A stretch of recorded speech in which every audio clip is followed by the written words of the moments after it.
Bonjour.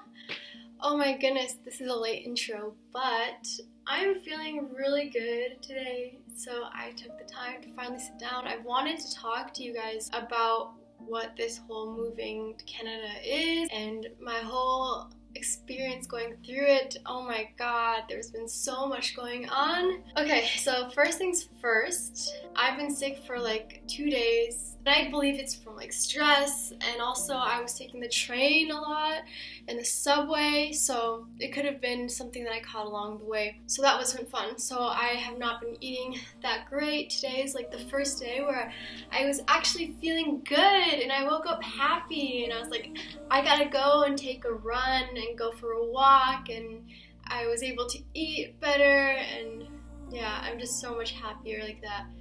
And so I moved to Canada maybe like 2 weeks ago. It's been a while now. It was at the end of March and a lot of things have happened. So I moved here for 2 reasons. Well, first of all, I wanted to continue studying for university, and I wanted to, like, this whole educational thing and like going through college and university was like super important to me, especially with what I wanted to learn, and especially when you don't know what you want to learn. I had gone through the whole global studies major, finished my associates, and was about to go to either U of M or McGill University. And then right before applying, I decided, you know, this isn't for me. Like, this is what I had started, but that's no longer what I want anymore. So I decided I wanted to do something like business instead, like entrepreneurship, which is freaking awesome because you get to be your own boss. But yes, of course, there's so many downfalls to it, but it's still so much more exciting. Yeah. I just get excited thinking about it. Yotzer, my partner, like we've been in a relationship for like 3 years. We were like just getting really annoyed of like the distance, and finally we're like, you know what, we need to live together. And he said, you know what, I'll follow you. If you go to McGill University in Canada, I'll follow you there. And I said, okay, that should be the destination. That should be the place. And then so we've been deciding to go to Montreal ever since. And that was maybe a year ago that we were like, okay, that's it. That's the place we want to go. So I finished my studies and then I applied to McGill University. And I realized I applied to like the wrong thing. It wasn't exactly what I wanted. But then I figured out later on that they don't have what I wanted in undergraduate stuff. It was more for like certificates. It wasn't for bachelor. Who knows? Maybe I'll finish and I won't feel satisfied with my education, which is not uncommon, but at the same time, it could go really well and I could feel really strong and independent and create my own ideas and like do it myself, you know? So I finally got accepted into entrepreneurship at McGill University for a certificate for continuing studies, so that was super exciting. We had been planning to go to Montreal even if I didn't go into McGill University, so that was exciting. I found out like the day, like while I was at the airport about to get on the flight to go see him, to see my babe. I was so happy. Things are just matching up perfectly. Life just goes in your favor a lot of the time, I feel.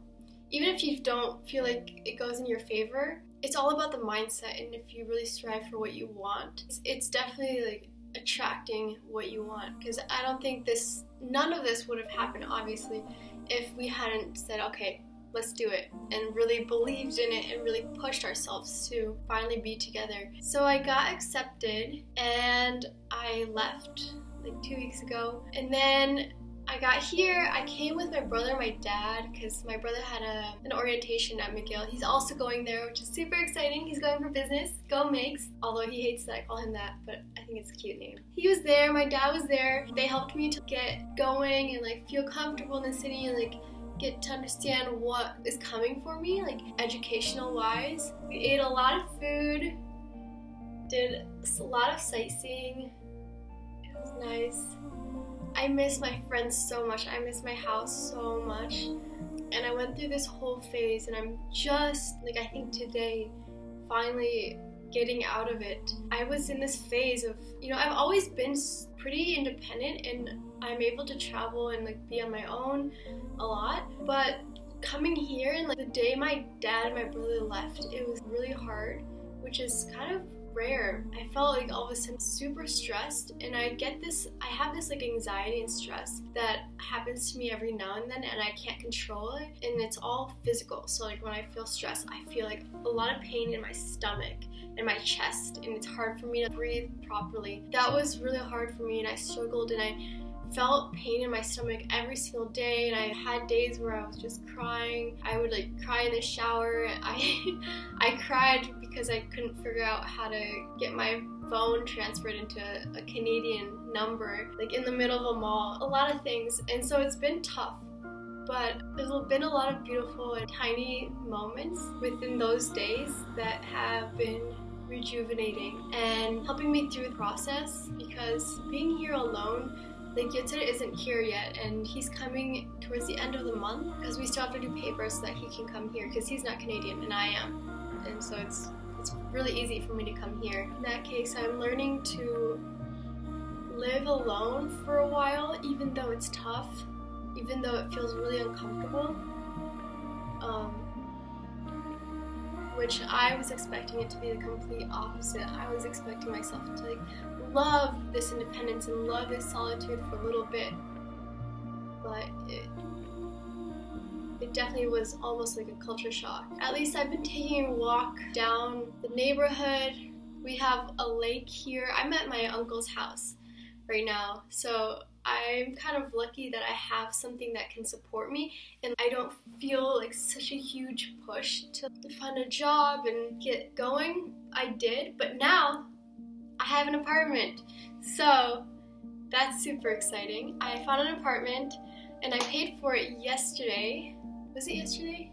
2 days ago. I paid for it 2 days ago, so now it's officially mine. I did have a job, so I got a job within a week or 2 weeks. I wasn't looking for anything specific. I was just trying to find something that could be close to me or in Montreal. Right now, I'm going to focus on myself and my happiness. I want to work on my yoga. My dad is actually coming tomorrow because he has to co-sign for my apartment because I've never had an apartment before. This is my first apartment ever. So I'm just trying to focus on the good side, the bright side. That's about it. I'm going to make a video of like the apartment and show it around because I'm so excited to decorate it. And it's like a dream come true for me to have my own apartment and decorate it and like make it my own style. And especially because Yutz is gonna be there, my life is gonna be so much more exciting and happy. And I start school on May 1st. So things are coming along, things are coming fast. The good thing is spring is coming. So it snowed a few days ago and I was so surprised to feel like it was still winter in April, but it's all about patience. I'll talk to you guys next time. No matter where you are on this planet, I hope you have an amazing day, night, morning, whatever time it is for you. So I'll talk to you guys later once I have the apartment and I'll show you guys around. Till then, as